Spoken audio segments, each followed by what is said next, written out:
Hello and welcome to Mind Shifters Radio. I'm Tim Hayes. I'm your host for the first hour.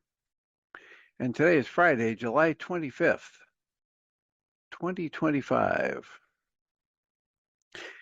As always, we're grateful to everyone who's joining us here today, whether you're listening live or through the archives, as we spend another couple of hours teaching and supporting people in using some of the most powerful, effective, efficient, and accessible tools I've ever encountered. These tools are available absolutely free through the tireless efforts of Dr. Michael and Jeanie Ryce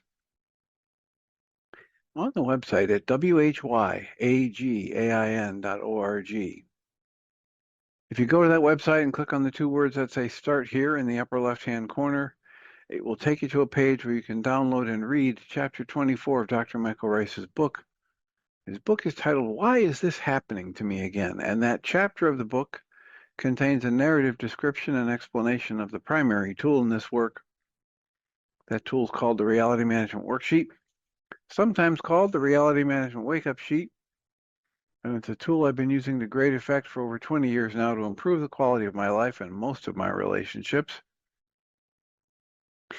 and to turn any negative emotional experience I have into part of the infallible guidance system that each and every one of us has been given.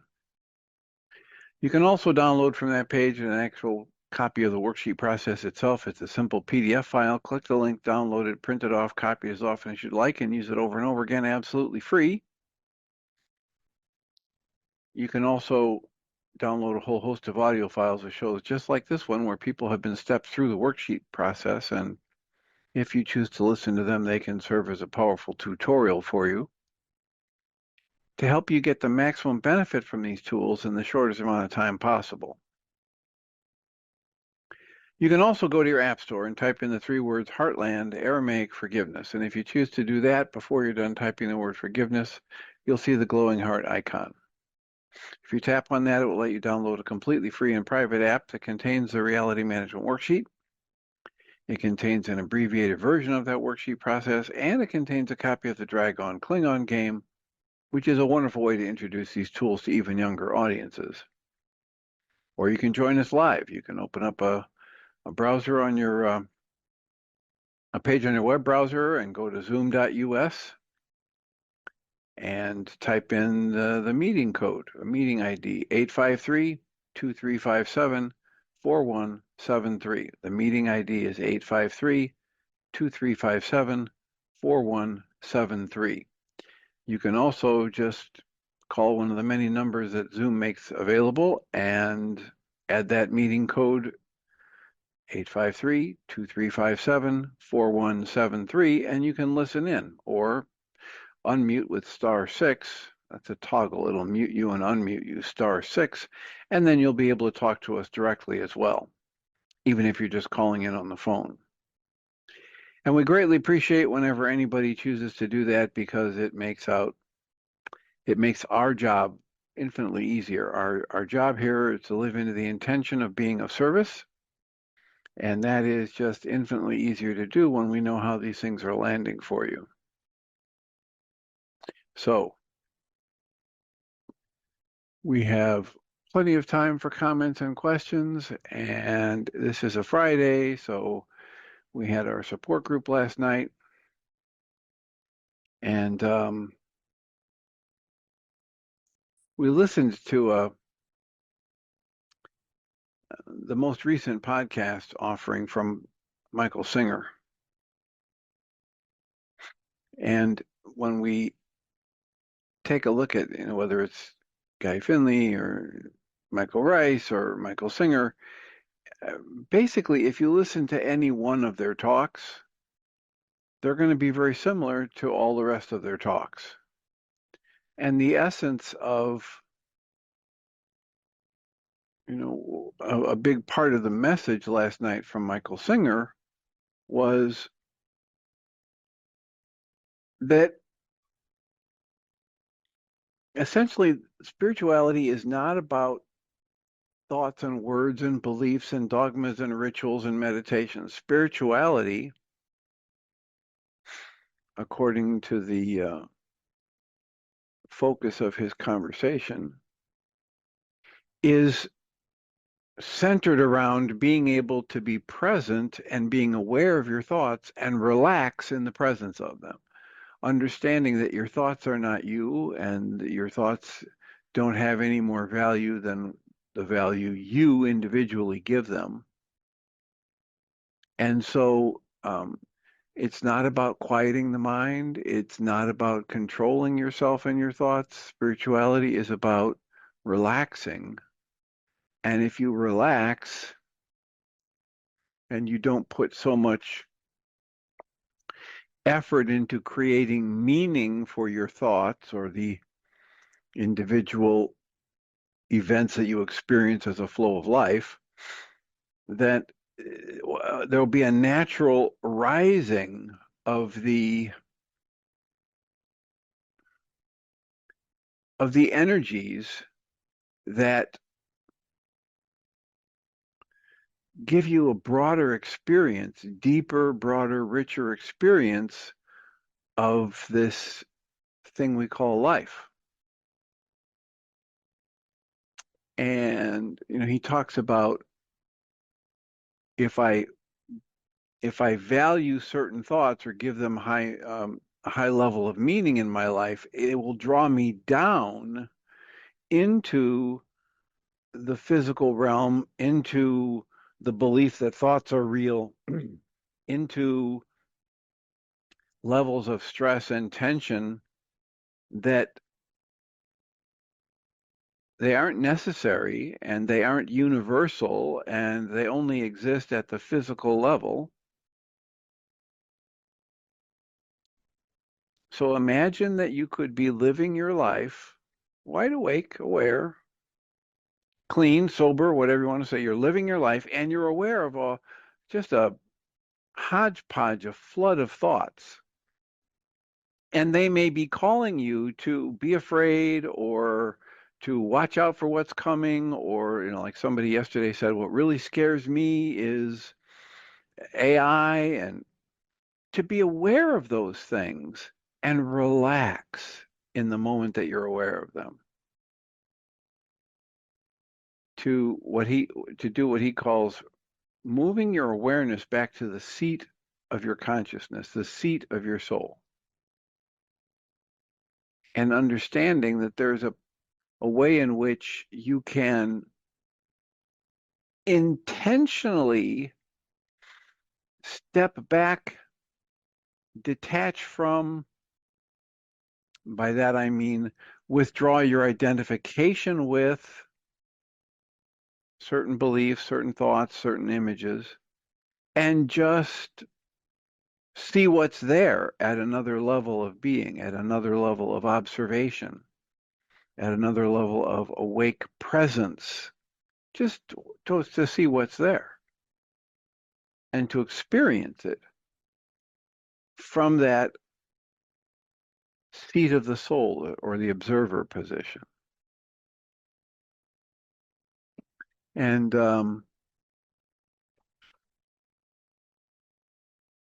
it's a fascinating set of exercises for me. It leads to things that are really beyond words, and they don't share very well from person to person. It's kind of it's anomalous to me that there's so much else that we can talk about and share and communicate, but these things that go beyond the mind, that go beyond the words, they're very difficult. I'm not sure it's possible to share them from one person to another, and yet every person can get access to the experience.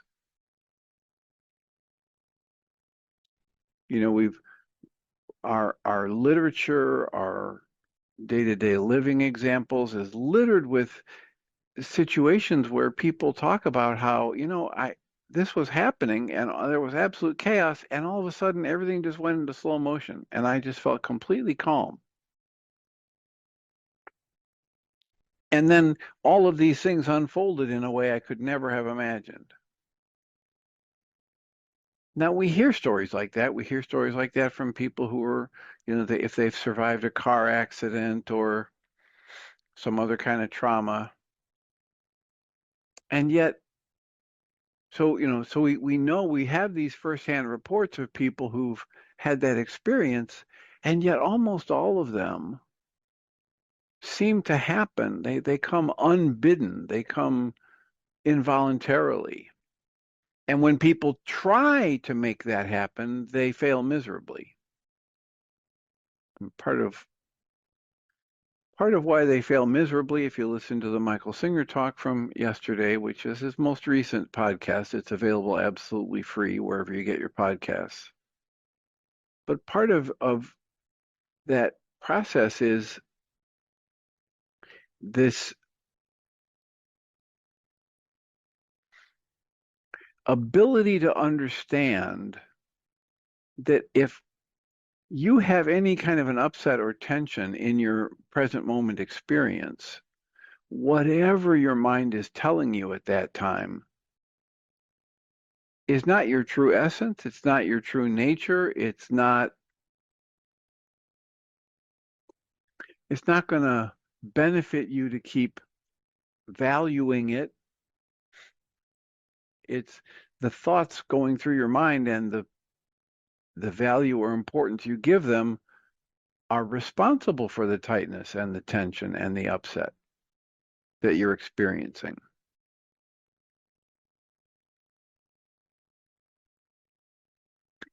I was thinking of the interview I did yesterday morning with Jake Yanitz Rubin, who wrote the book From Anxiety to Awakening. 11 insights to help take you from worry to wisdom and from fear to freedom. And here are the 11 insights. Insight number 1, you are not your mind, your thoughts, or your emotions. Well, this could not be more clearly stated by Michael Singer in his most recent podcast. You are not your mind, your thoughts, or your emotions. Dr. Michael Ryce talks about this at great length. Dale Allen Hoffman, Diedrich Wolzak, Byron Katie, all of these great teachers, Gangaji, all of these teachers understand you are not just the physical body, and you are certainly not your thoughts about yourself. The second insight is the present moment is all there is. I just, I think it was in the interview with Jake where he said something like, be here now. And I almost interrupted him with saying, thanks, Ram Dass, because Ram Dass, to my mind, famously authored a book, Be Here Now, back in the 70s, I believe it was. So the idea of present moment awareness, present moment consciousness, being awake and alert in the moment, all the great spiritual teachings say, look, this is all we've got. I used to tell people decades ago when I was doing therapy with them, look, tomorrow isn't promised to anybody. Right? This is back in 1985 and 86. I remember sitting with people in therapy and saying, I don't even know if I'm going to finish the next sentence that's in my head. There might be an aneurysm that goes off in my brain, and I'm dead before I can finish the next sentence. None of us know that we're going to be here tomorrow or the next day. And yet each of us can be aware, if we're awake and aware, in this moment. We have this moment. The present moment is all there is. The third insight is when you stop fighting life and yourself, you quit fighting yourself, that's when you start living.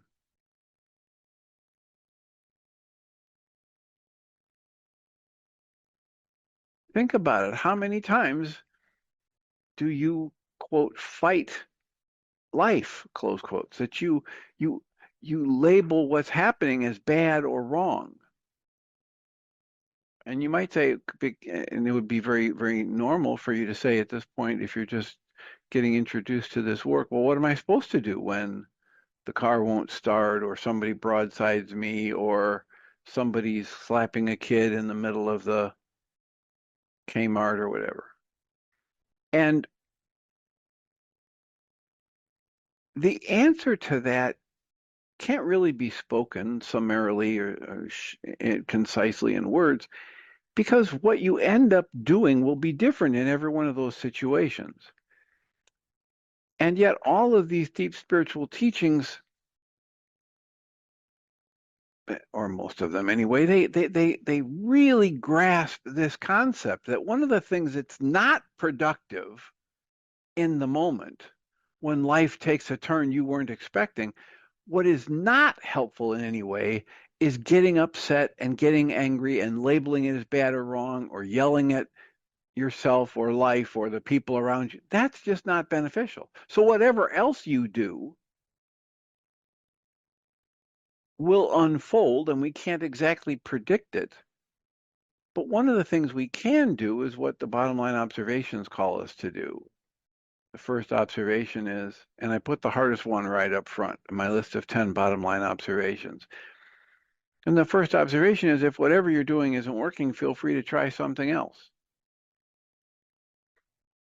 Now, that's the hardest one right up front because we all have really good reasons for doing whatever we're doing.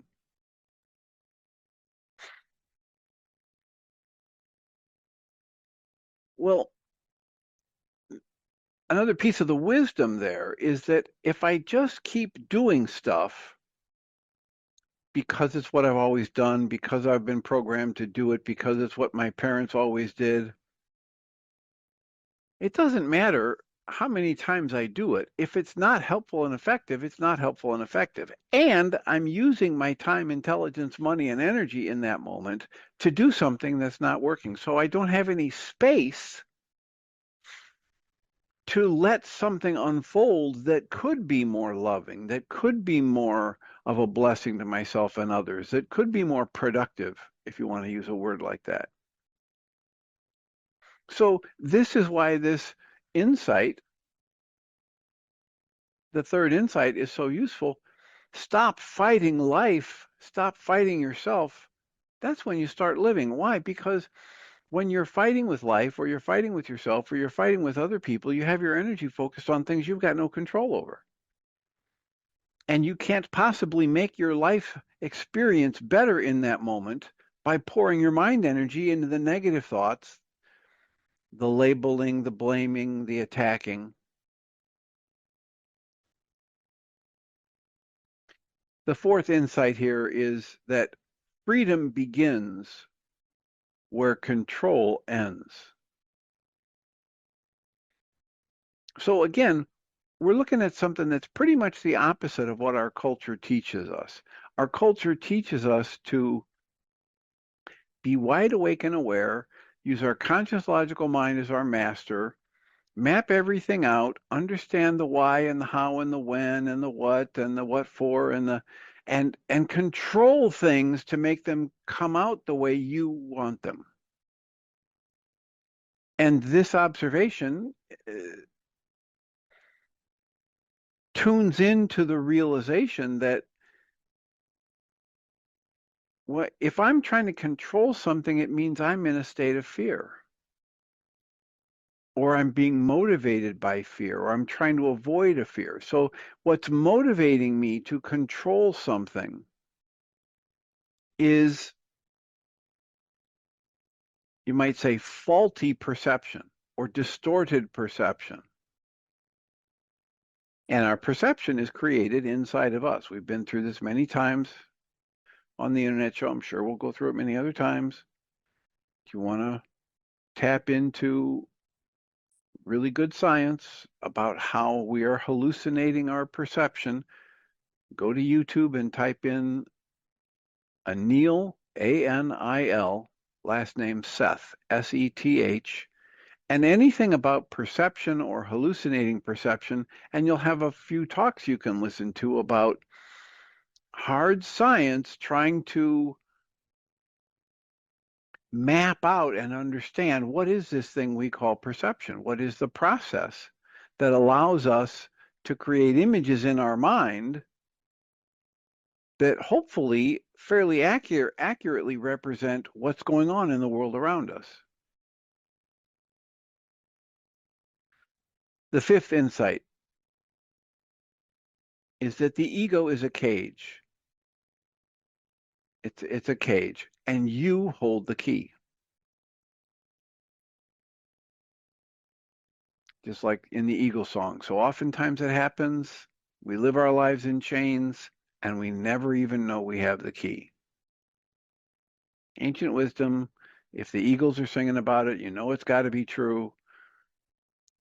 Your thoughts about yourself, your accumulated life experience and judgments about each of those experiences, that's what goes into this thing we call ego, this mechanical level of mind that just spins and goes nowhere, as Guy Finley talks about it, or Michael Ryce calls it the 9-bit mind, that part of your brain that can only record what's been poured into it and then play it back when it's called up again. That is a cage. If you believe what it tells you, if you believe that that's who you are, then you're living in a little box, in a little cage. You're locked up and you have the key. You're the only one that can get yourself out of that. And the way out is to recognize it's not real in the first place. I love this old thing about, so the guy gets up on stage, or a woman gets up on stage, and she's giving a presentation, and she says, okay, now, here's a problem for you. Let's just imagine you've got a 5-gallon bottle here, one of those old water bottles with the little neck. And inside the bottle is a live goose. Now, the problem is the solution we're looking for is a way to get that goose out of that bottle without breaking the bottle and without harming the goose. How do you do that? And I'm telling you, it can be done. And the audience murmurs, and some people laugh, and some people start to get frustrated because they shout out things that aren't even close to viable. And eventually the speaker says, okay, she calms everybody down and says, okay, but listen, it's pretty simple. You just imagine him being out just like you just imagined him being in.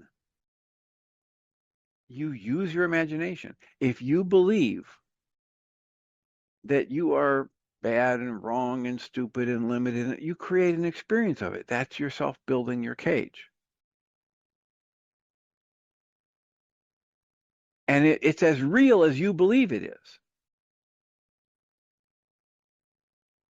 And we all function like this in different ways without realizing it. There's all kinds of wonderful memes and little videos on the internet these days about a dog that won't go through an open door because the door frame is there, but the door panel is missing. And so there's a human being who walks right in and out of the door frame, but the dog won't walk out the door frame unless you open the door frame. But there's nothing blocking him except what's going on in the dog's mind. So insight number 6, the way you love yourself is the way you love your life. Now, this is a slightly different statement of what most of these deep spiritual teachings draw our attention to. Guy Finley has a story where the punchline in the story is that in order to see anything accurately in this kingdom, you must first see yourself in whatever you're looking at. That's the wisdom that's contained here. Another Guy Finley line is that you cannot love your life at the same time that you say you don't like any aspect of it. You can't leave even a fingernail outside heaven if you're either in it or you're not. You're either all in and you see the whole picture and you have this deep understanding and this lack of a need to control and just this awareness of your perfect freedom as an awareness, as a consciousness to just go with the flow of life. Stay actively, consciously awake in the moment. And whenever anything happens that brings up tension inside of you, just build in that part of your mind that can go to the default question, gee, what's mine to do here? How can I be a blessing to myself and others? And I can make that query without having to label what's actually happening as bad or wrong or immoral or whatever. I can just be in the moment and breathe and soften and allow myself to be a part of the flow of life from that loving perspective, from that compassionate perspective, from that complete safety perspective that comes when I put the bulk of my awareness in the seat of consciousness, when I recognize that I am not my thoughts about myself, and I am not my body, and I am not this body of work that I've amassed and I hope to put out there for all eternity. And I'm not that. There's a lot more going on here than that. There's a lot more going on here than any human mind or any compilation of every human mind could ever comprehend. And we don't like the way our Western mind has been trained. We're very uncomfortable with that statement. We want to be able to label and grok. Some people use the word grok to deeply understand at deeper and deeper levels what's going on and why it's going on. But you can't with your conscious logical mind. But what you can do with your conscious logical mind is pay attention to all of the ways that it wants to interfere with the flow of life, that it wants to judge and label and create tightness and tension in you and set you against life or you against your neighbor. Again, neighbor being anybody you think of. The seventh insight is that life is happening for you, not to you. And boy, oh boy, does this serve as the bee in people's bonnet or the burr under their saddle or the irritation that just keeps giving. And I have to just agree with most people when they want to argue against this and say, yes, you're right. At a certain level of scale, it absolutely feels like this has happened to me. But as we'll get to, because after I'm done with this, I'm going to, these 11 observations, or insights, I'm going to read the 10 bottom line observations. And one of them is related directly to this. Life is happening for you, not to you. So at a certain level of scale, if you're looking at the details of your life, you're looking at what seems to be hitting your senses and making the best sense of it that you possibly can, and tapping into your life experience from the past to try and interpret and make sense of it, which is what we all do. As you're doing that, it can absolutely feel like, and you can build a very strong belief in the thought that the world is bad and dangerous and it's happening to you and it's causing suffering and it's unjust, etc., etc. And yet, at another level of scale or with a different mental set of mental gymnastics, anyone can put on the filter that says, well, I don't know how. I just know this is going to work out far better than anything I had planned. Whatever my plan was for the day, I think the day should go off to the left and the day goes, straight up or off to the right. I'm better off. I will always have a better experience of life if I just embrace what's happening with active curiosity. Oh, I wonder how this is going to work out better than anything I had planned for today. I don't have to label what's happening as bad or wrong because it doesn't align with what Michael Ryce would call the 9-bit mind, or Guy Finley would call the mechanical level of mind, has decided should be happening. I don't have to label it bad or wrong because it doesn't flow in the direction that I had intended. I don't have to label it bad or wrong to ask, how can I add my energy to what's unfolding in this moment in a way that's going to be a blessing to myself and others? Insight number 8. And this is the kind of thing that's coming from Christian Sundberg's writing and The Way of Mastery and the Course in Miracles. but it really pushes into that woo-woo area if you're coming from the belief that you're just a physical body. But this next observation is you are everything and no hyphen thing. You are everything and no thing. You are not your body. You're not just this temporary appearance on a planet in physical form for 70 or 80 or 100 years, whatever your life span is at this go around. That's not all that you are. You are connected to everything. And Michael Ryce likes to paraphrase Einstein this way. And he says, Einstein says, if you think you're separate or separated from anyone or anything, you're living in an optical delusion. Now, that's a paraphrase of quotes that have been attributed to Einstein, and they contain a truth that Einstein was observing and trying to communicate. But the full quote is more like a human being is part of this thing that we call a universe.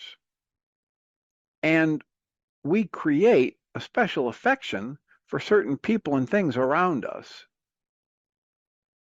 And that special affection creates a prison for us.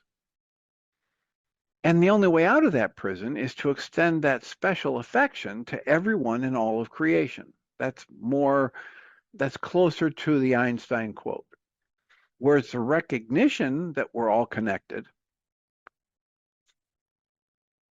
and that at a certain level of scale, we're all the same. What level of scale would that be? Well, you can go back to the sperm and the egg if you want. You could go back to being a spark of light of consciousness if you want. But you can, think of these things at different levels of scale and easily understand that, yeah, from this level of scale, it looks horrible and divisive. And from this level of scale, it's all part of the flow of life. You are everything, and yet you are no particular thing.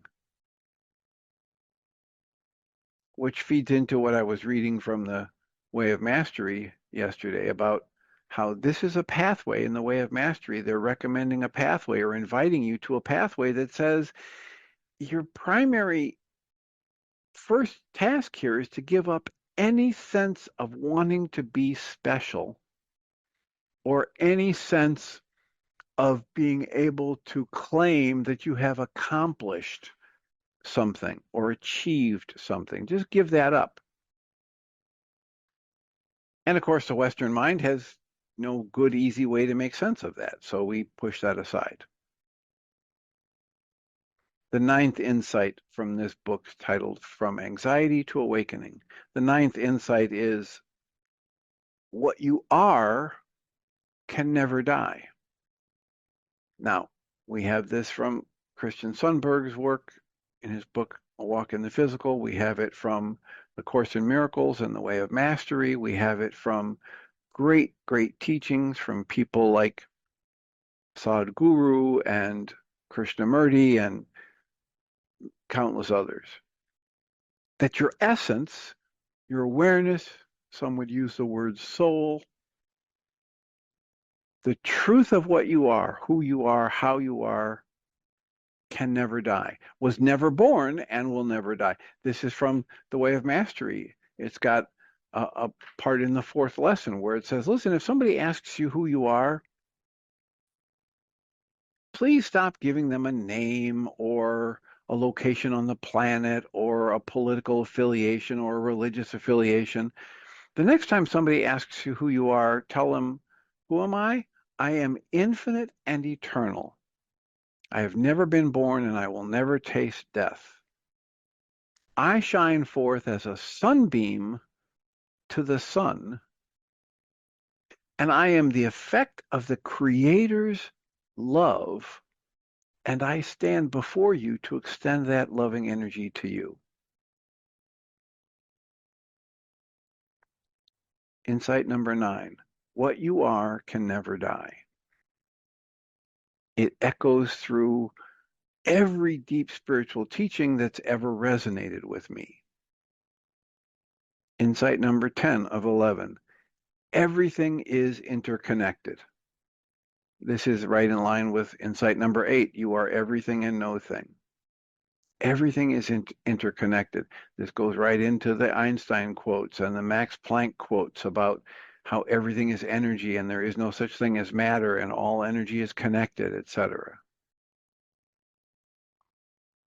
The 11th and final insight from this book, From Anxiety to Awakening, is you've never once seen reality with a capital R.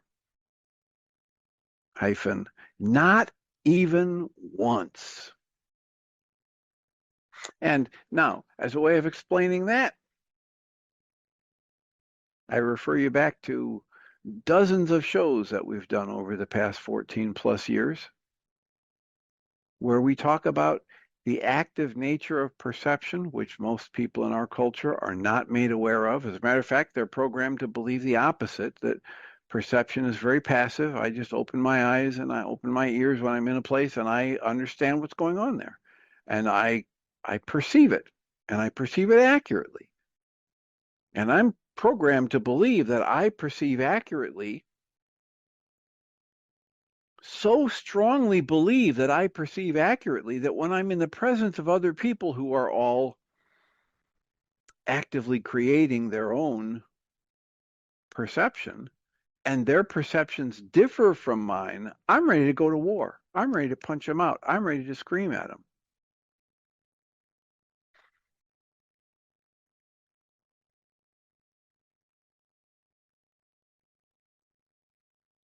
This is a life-changing observation, if there's any truth in it.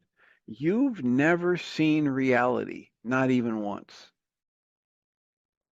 And again, if you look at those videos from Anil Seth, you'll have the opportunity to see what hard science researchers who are digging into perception, human beings having perceptions,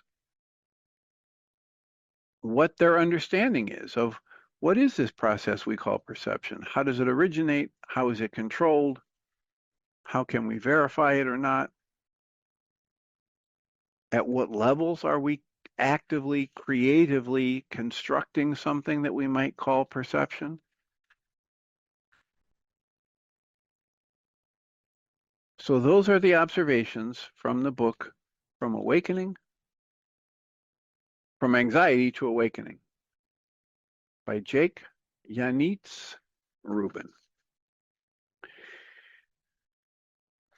Now, every once in a while, I stumble across something like that, or I'm interviewing somebody, and I go, "Wow, we've had a lot of the same source material."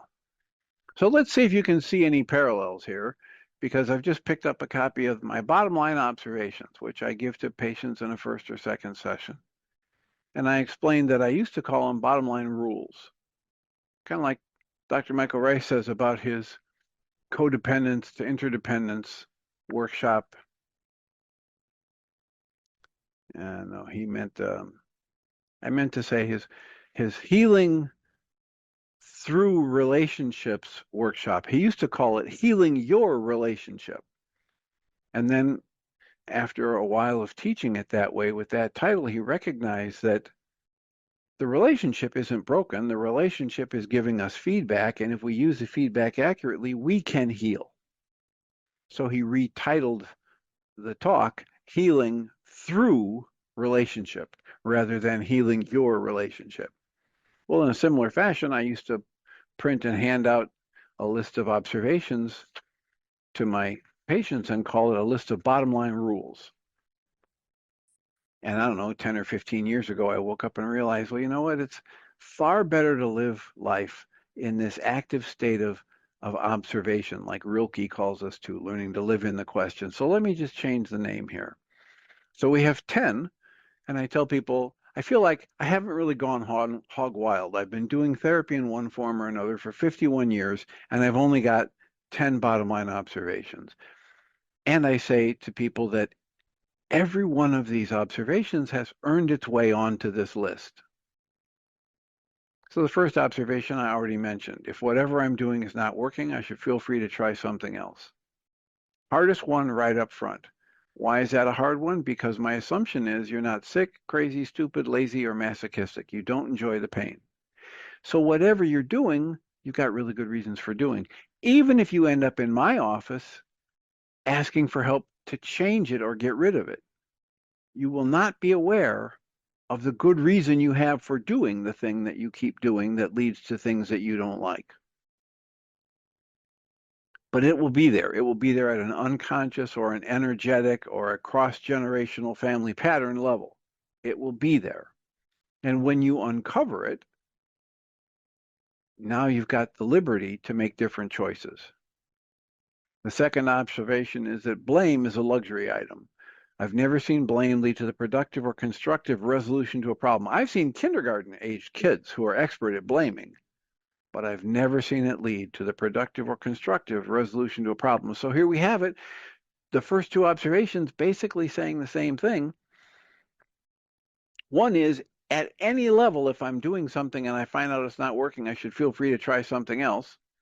And the next level, the next observation is a specific case that never leads to productive or constructive resolution, and that's blame. So I can have my awareness, my observer, tuned to pick up the earliest warning signs of any blame. And I can just breathe and soften and let that go. The third observation is that after decades of trying, I finally woke up and realized one day that I can't make anyone do anything that they don't want to do. I can't make a 3-year-old quit crying or an 8-year-old pick up her room or a 15-year-old come home on time. I can't make my boss give me the raise that I think I deserve and she thinks I don't.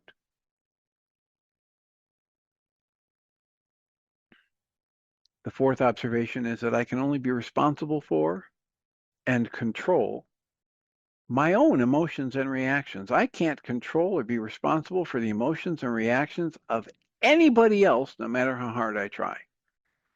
Now, most of the time when I'm reading that one to people, they nod or they grunt or they say yes. And I ask them then, are you saying yes, that you agree with that? And they'll say, yeah. And I say, do you realize that you just agreed to the fact that no one's ever made you angry, hurt your feelings, offended you, or made you feel sad, scared, or upset in any way? And they almost come out of their chair on a regular basis saying, no, I don't agree to that. So if we slow it down and we read it again and we say, listen, I cannot control or be responsible for the emotions and reactions of anybody else, no matter how hard I try. And boy, have I tried hard at different times to make people happy or make people like me or get people to calm down. But if I can't control or be responsible for their emotions at any level, that means they can't control or be responsible for mine. There's no double standard here in terms of how the world works. This is a principle on this planet like gravity. It's just how it works.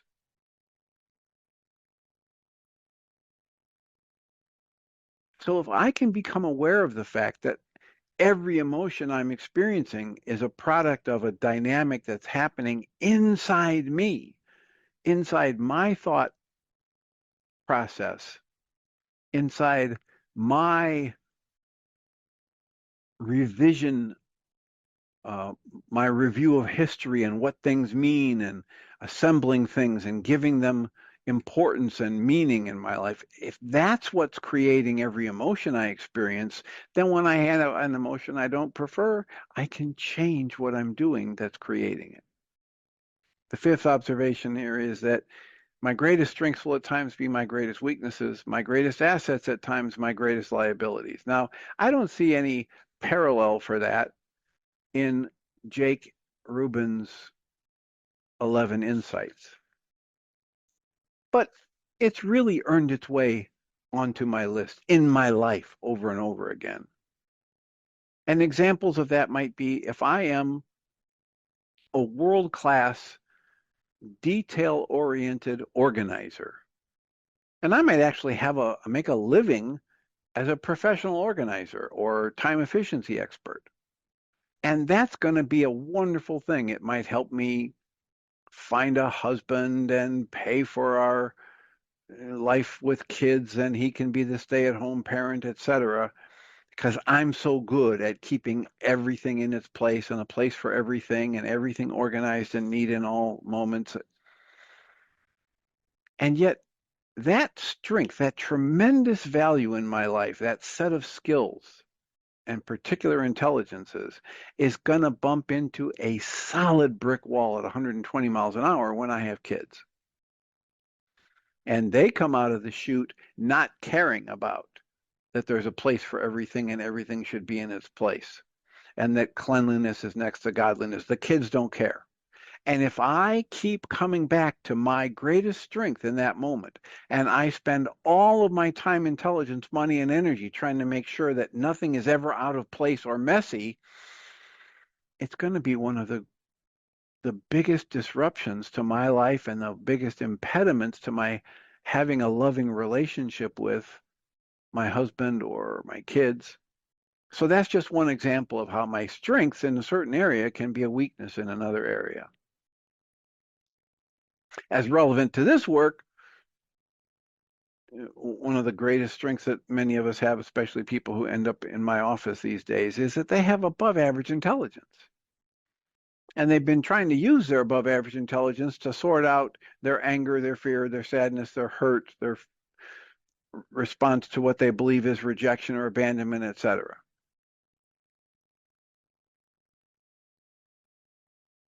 And it doesn't work using the conscious logical mind in that realm. Like Dr. Michael Ryce says on a regular basis, you got to be out of your mind to heal, because the mind can't conceive of the fact that it's the actual source of your pain, not the solution to it. The sixth observation I have here is the one that used to send people running, screaming out of my office.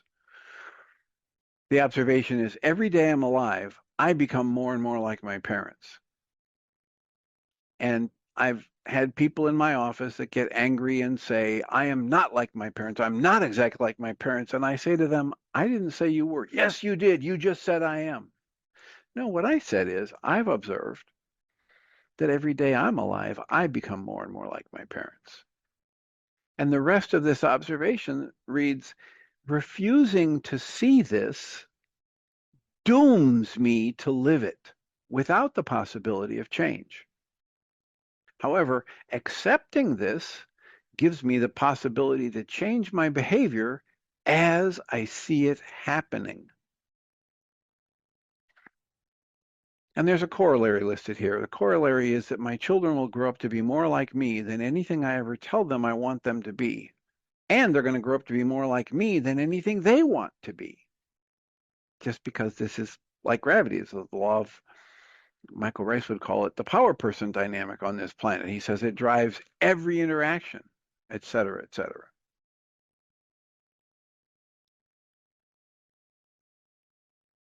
So the rest of that corollary here is that if I see something that I don't like coming out of my children, the very best use of my energy is to turn the focus of my energy into myself and start working on becoming the kind of person that I would like them to be.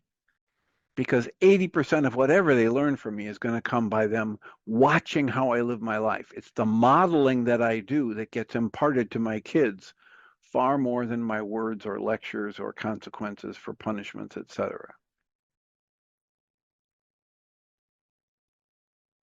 The seventh observation here is that when I deny or avoid the negative emotions and experiences in life, I cut off an equal amount of potential for positive emotions and experiences. The corollary here is that the best way to smother intimacy in a relationship is to avoid conflict and confrontation. And then I write here that if you don't know how to turn confrontation into resolution, you can learn. You can read a book, you can get into a support group, you can get into a therapist's office, etc.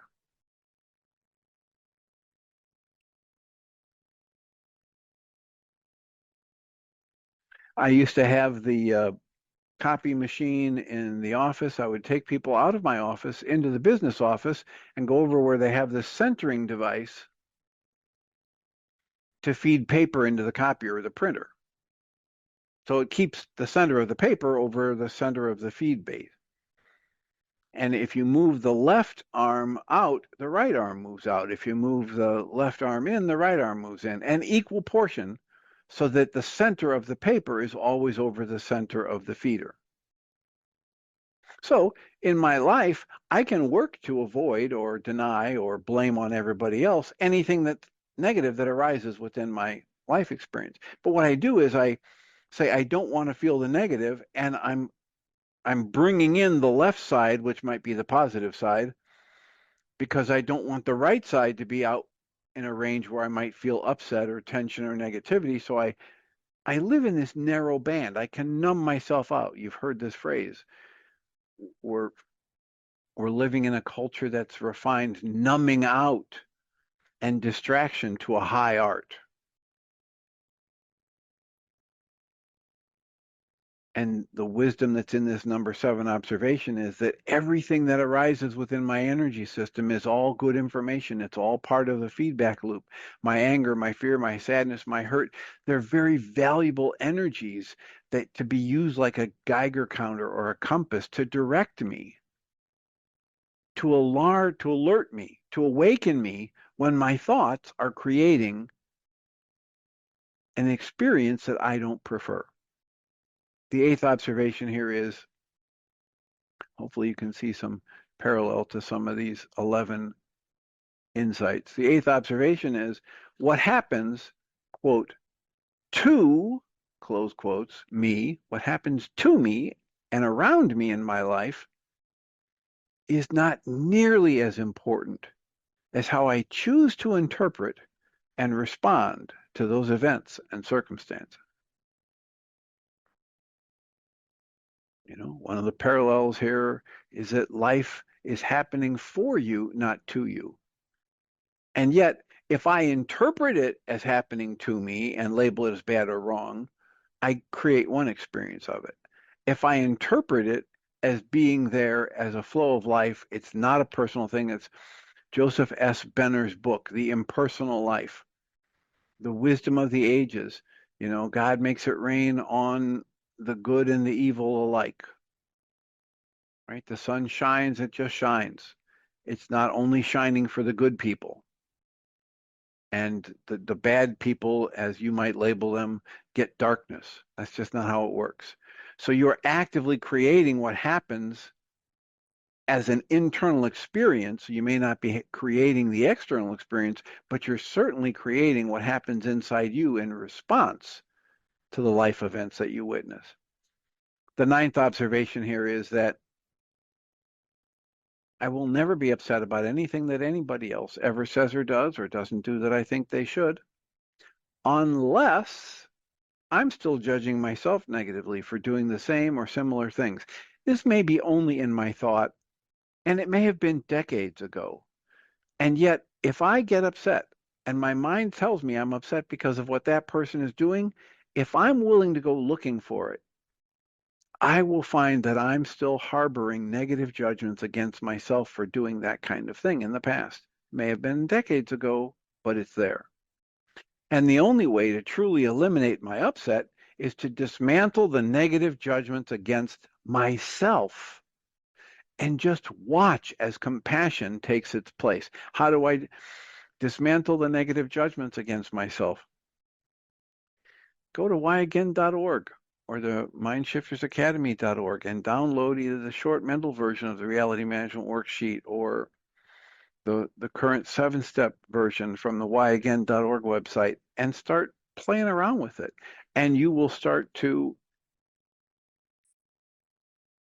get access to, be able to see the false nature of, and therefore dismantle the impact on your life of the negative judgments you carry against yourself. And then if you do that, when you open your eyes and look at the present moment life situation and your mind was telling you that you're mad because this person did that or that, you're going to look at that person and you're going to wonder, how did I get so upset about this? Of course, what that person is doing is not about me.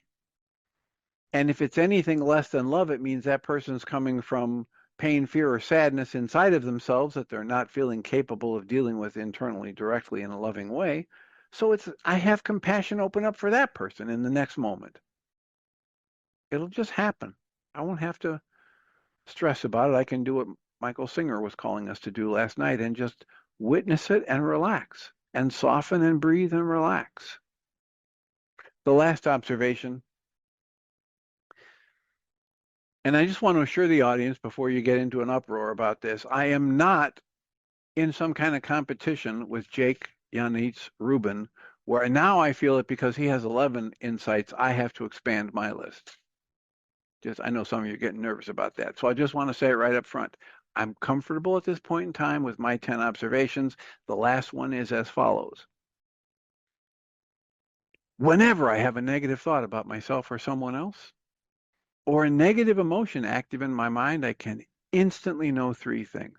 The first one is what my mind is telling me is false. Or if it seems to fit together in a very powerful logical structure, what I will find when I trace that back to its roots is that that logical structure is based on false premises and it will all fall apart.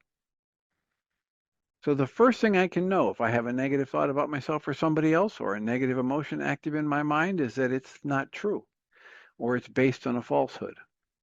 The second thing I can know is it's not about the present moment. I'm never upset about what's going on in the present moment.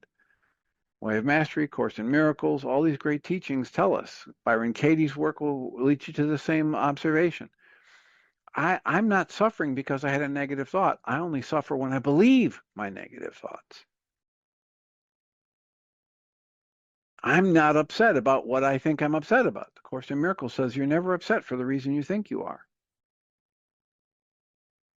This only moment that we have is this present moment, these observations. But in the present moment, I'm sitting here in a climate-controlled office, talking at a computer screen, reasonably comfortable physically. So if I have anger come up or upset in me, and I look at the screen and I go, oh my God, there's only 7 people on this call. What's wrong with me? And what are you doing? You're wasting your life. And I can generate all kinds of negative emotional states. But they're not about what's going on in the present moment. Because right now in the present moment, most of the people on the planet would like to have the life I have or that I'm living in this moment with relative physical comfort, with climate controlled building around me, with basically enough money to coming in to pay the bills and physical health that many people my age would envy, etc. So if I'm generating upset, it's not about what's going on in the present moment. It's an old tape playing from the past. It's something that I downloaded. If you're if you like Dr. Michael Ryce's way of talking about it, he's given it the label of the power person dynamic. And so I downloaded all these energies in an interaction with somebody that had more control over my life than I did at the time, and they were not coming from a loving space.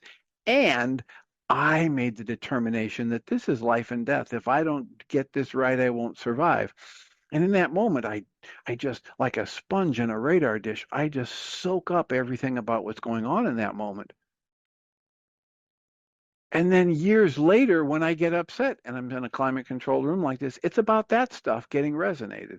It's about that stuff that's on an energetic pathway that's in resonance with the interpretation I'm choosing in this moment and placing on this flow of life events. And the third thing I can know if I have a negative thought about myself or somebody else, or a negative emotion active in my mind, is that if I sit and spin thinking about this, if I decide to speak or act from this, I'm just going to make my life situation worse, not better.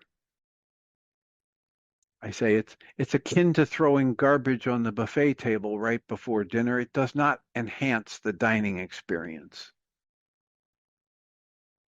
So our invitation in this work is to understand that if it's negative, we created it, it's false, and we don't need to use it to drive our perception or our choice of response in the moment. And what we're offering instead is find a way to tap into the fact that you are a miracle of life expressing in form. You are a blessing just as you are in this moment. And there's a lot more going on here than you can know with your conscious logical mind. And you can choose to just ask to be shown in this moment, how can you be a blessing to yourself and others in this moment? And that's a really good beginning to this pathway. And I realize we've run out of time, so I'll thank everybody for being here. Remind all that we come from love. We're made of this stuff that we call love. We actually are the energy of love or creation expressing in form, and everything else that our minds serve up for us is false.